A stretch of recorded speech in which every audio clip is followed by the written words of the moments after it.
नारद जी की तपस्या।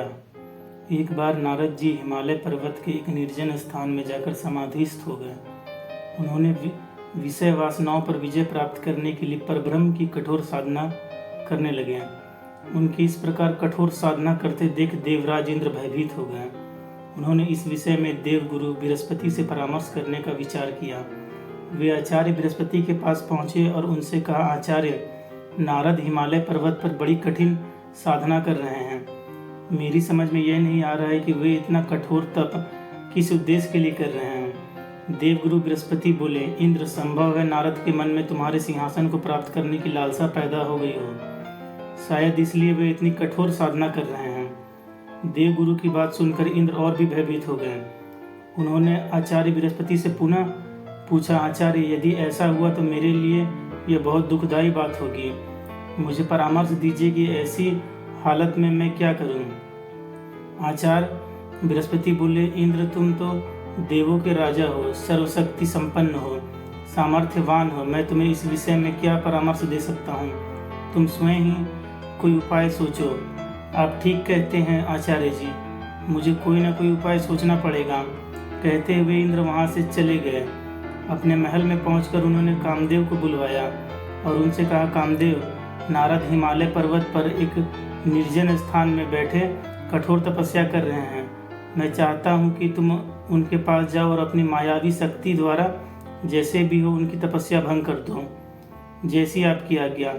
कामदेव ने कहा और तत्काल उस स्थान से को चल पड़े जहाँ नारद जी तपस्या कर रहे थे। वहाँ पहुंचकर कामदेव ने अपनी मायावी शक्ति का जाल बिछाया। उनके संकेत मात्र से उस बियावान क्षेत्र में बहार आ गई। भांति भांति के फूल खिल उठे, चारों ओर हरियाली फैल गई। शीतल मंद सुगंधित वायु बहने लगी।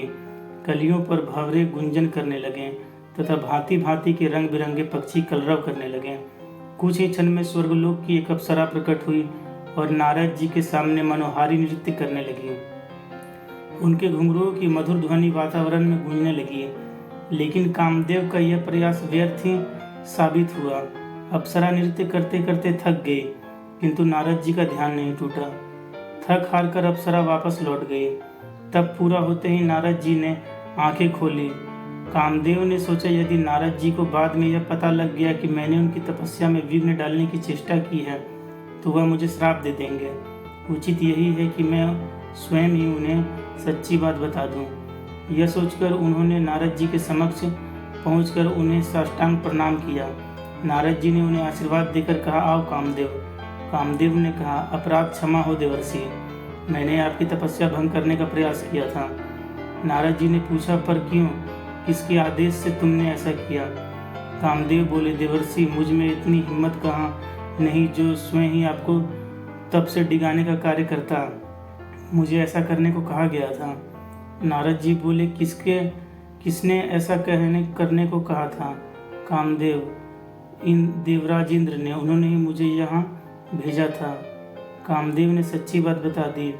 कामदेव की बात सुनकर नारद जी मुस्कुराकर कहा, मैंने तुम्हें क्षमा कर दिया। अब तुम जाओ और देवराज को बता देना कि नारद ने इच्छाओं को वश में कर लिया है। अब मैं संसार के किसी भी भौतिक आकर्षण में नहीं फंस सकता। जान बची तो लाखों पाए, कामदेव ने सोचा और जल्दी वहाँ से चले गए। इस प्रकार नारद जी ने कामदेव पर विजय प्राप्त की।